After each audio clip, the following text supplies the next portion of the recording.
I had the idea for the exhibition about 3 years ago, and I have lived in America for many years and basically was not involved with Austrian art. Even myself, I'm Viennese. So when I was in Vienna, I thought, what does Vienna modernism really mean? And I thought the most important aspect is the idea about the Gesamtkunstwerk, the total form of art, including painting and drawings and the applied arts, furniture, glass, silver, and so on. And then I started to work on the concept for the exhibition. For the Fondation Beyeler, I have worked with the exhibition, with the museum before. I did the Francis Bacon show in 2004 here, and I work as a freelance independent curator. And so I had the idea of placing this exhibition here because I also knew that there hasn't been a show for many years in Switzerland. And so when you go through the exhibition, the first room basically you see is about the Vienna Secession, which is the beginning when the artists basically came to the Secession. They founded it. It's an artistic community, so to speak, and they built their building for exhibitions, which is still intact in Vienna. And this is where the entire philosophical idea was really created at the time to work together and to create something together.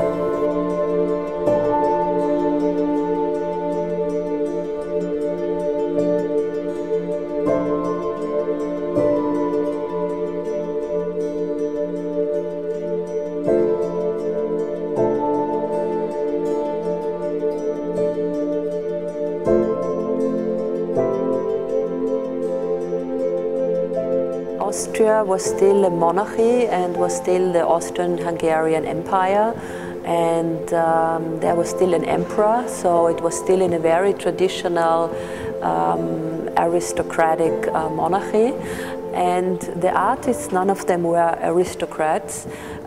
They came really from all over the empire, from Prague and from Dresden and from Slovakia and from former Yugoslavia, so a lot of different people also from the east, but they all came to Vienna to work and to create their art there. And they really formed a kind of a bohemian society and started to exchange their ideas.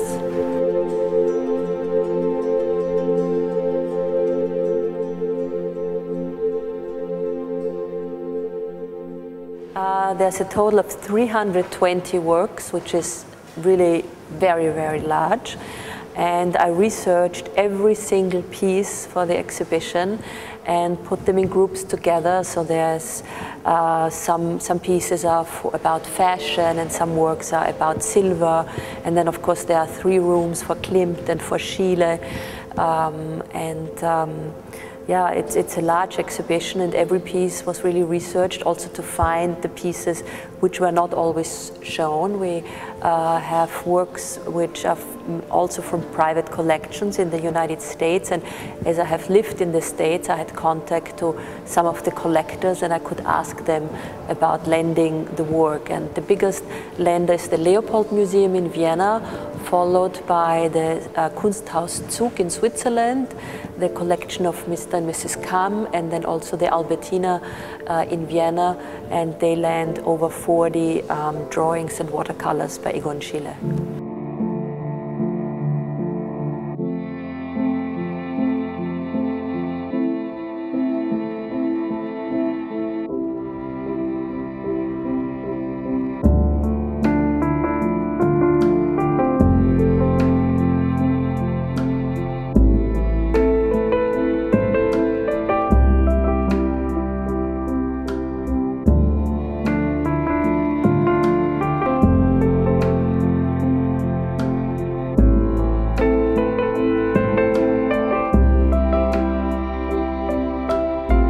Well, Gustav Klimt kind of promoted Egon Schiele.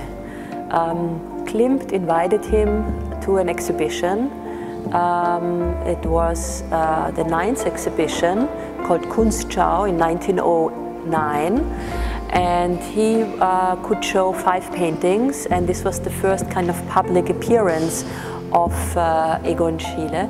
And they were friends ever since then. They went artistically into very different directions.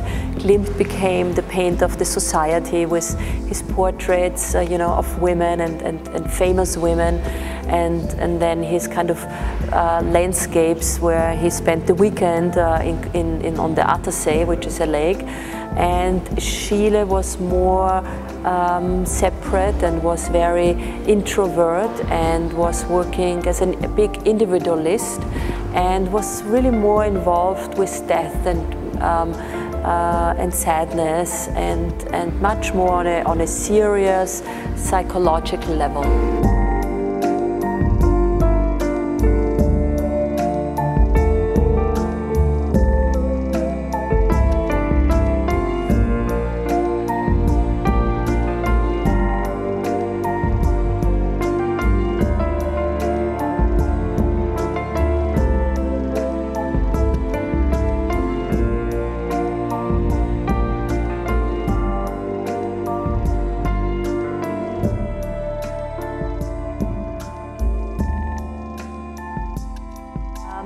What's really important is that there are 25 artists really in the exhibition. If you count every single piece, yeah, even a photograph by one artist, it's 25 artists, which is really huge. And the main artists, of course, were Kokoschka, who started also to work as an expressionist, and the early work is very interesting. And of course, Gustav Klimt was also friends with him, and then Schonberg and Gerstl. And Gerstl was the teacher of Schonberg. He taught him painting, and then there was this tragic love affair between Richard Gerstl and Schonberg's wife, and that basically ended in the suicide of Richard Gerstl. His work, his oeuvre is really very short, only from 1905 till 1910, so only 6 years of work is basically the oeuvre of Richard Gerstl, who's a very interesting artist who died very young also.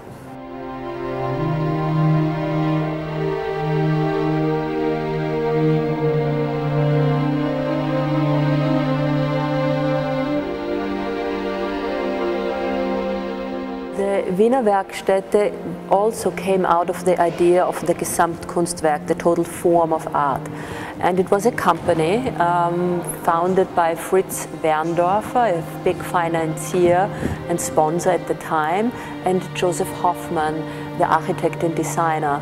And they employed people to create fashion and design and glass and jewelry and books and posters, and so they were very much involved in everything you can do with art, except paintings, furniture, tables, wallpaper, carpets, I mean everything which surrounds you in your life. So it was also really meant also for sale and for including it into your apartment and into your house.